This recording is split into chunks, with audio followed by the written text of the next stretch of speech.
DYSP Barmer, major Kalu Singh Chindawat 20 lancer जसाई, subedar major Krishna Dayal ji, subedar Mahendra Pal ji 22 guard, subedar major Krishna Kumar ji, Pragat Singh जी, संदीप सिंह जी, कालू सिंह जी, राजवीर सिंह जी, प्रभु दयाल जी, मोहित सिंह जी, सागिर सिंह जी,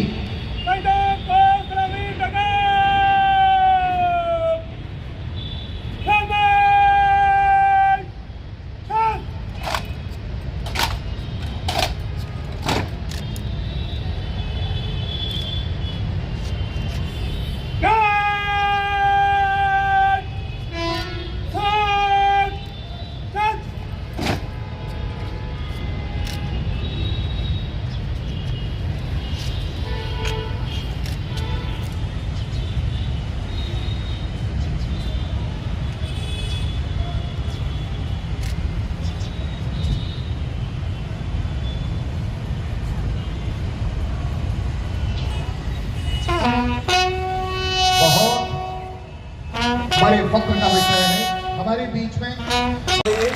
और अकेले भाटी साहब ही काफी है उस पाकिस्तान के लिए। तो मुझे लगता है कि फौज की जरूरत नहीं है। बाड़मेर की धरती के अंदर जो शूरवीर जलहनूद जैसे हुए हैं, ये उन्हीं का धरती है जिस धरती की वजह से हम आप सब के अंदर इतने जोश और जुनून देखते हैं। मैं आप लोगों का ज्यादा समय नहीं लूंगा क्योंकि मुझे पता है कि आप लोग अपने इंपॉर्टेंट काम को छोड़कर, बच्चे अपनी पढ़ाई छोड़कर, एनसीसी के बच्चे अपना इंपॉर्टेंट काम छोड़कर यहाँ हमारे साथ बैठे हुए हैं। लेकिन इस 1971 वॉर के बारे में, जिसको आज हम विजय दिवस के नाम से जाना जाता है, कुछ पहली चीजें जो हुई थी इस लड़ाई के अंदर, उन 4-5 चीजों से मैं आप लोगों को अवगत कराना चाहता हूँ। आप लोगों ने 71 वॉर के बारे में बहुत सुना होगा, बहुत पढ़ा होगा। अब मानेक शाह मूवी भी आ गई है तो आपने वो भी देखी होगी, मैं उम्मीद करता हूँ। लेकिन ये जैसा कि इस मेरे से पहले स्पीकर्स ने बोला कि कभी भी ऐसा नहीं हुआ है कि इंडिया ने किसी दूसरे दुश्मन का आक्रमण किया हो। वो तभी हुआ है जब हमारे को किसी ने छेड़ा या हमारी धरती के ऊपर किसी ने आंख उठा के देखी हो। और जब भी ऐसा मौका हुआ है तो हमने उसका मुंह तोड़ जवाब दिया है, इसमें कोई शक नहीं है। आप इतिहास उठा के देख सकते हैं। इस 71 की लड़ाई के अंदर जो लड़ाई सिर्फ 10 दिन के अंदर खत्म हुई थी, ये पहली ऐसी लड़ाई है जिसमें 10 दिन के अंदर हमने 2 देशों को विभाजित कर दिया था। और ये पहली बार है कि इसमें किसी भी देश का कोई लालच नहीं था। जैसा कि पहले बताया कि जीतने के बाद भी हमारे पास ऑप्शन था कि हम बांग्लादेश को भारत बना देते, लेकिन ऐसा नहीं हुआ क्योंकि ये लड़ाई एक देश को उसकी आज़ादी, उसके नागरिक को उनका इंडिपेंडेंस और उनके अधिकार को दिलाने की थी। इसीलिए जीतने के बाद भी हमने वो देश बांग्लादेश बनने दिया और उसका भारत का हिस्सा नहीं बनाया। ये हमारी सरकार और हमारी फौज के लिए बहुत ही गर्व की बात है।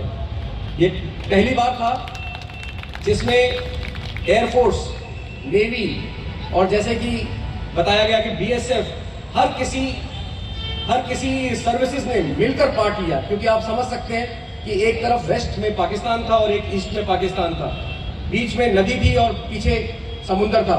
तो कोई मतलब नहीं था कि सिर्फ अकेली फौज इस लड़ाई को अंजाम दे पाती। तो ये एक पहली बार ऐसा मौका हुआ था।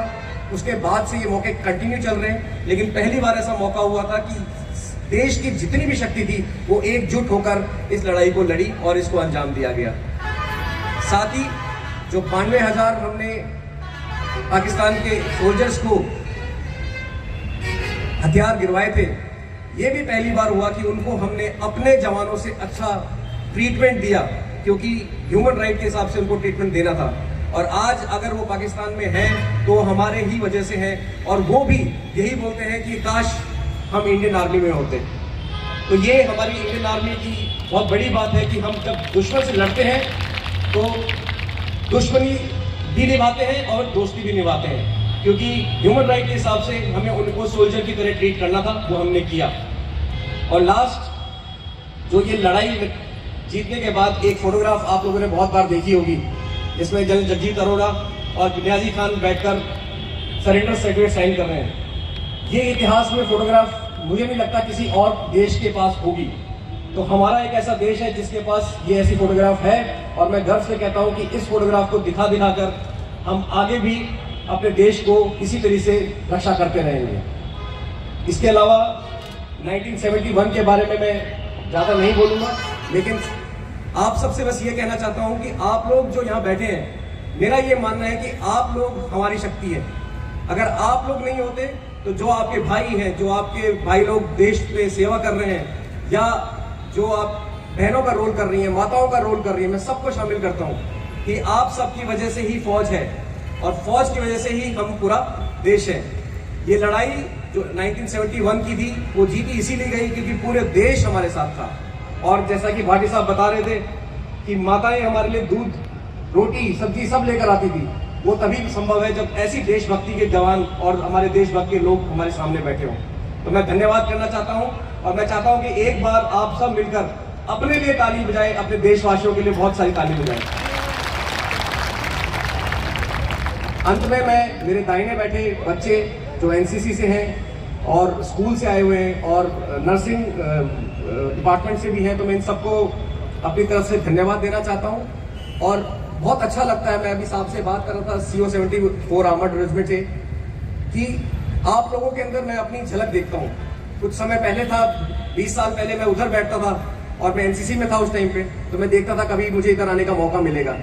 तो मैं उम्मीद करता हूं कि आप में से काफ़ी लोग इस तरफ आएंगे और देश की सेवा करने का मौका लेंगे।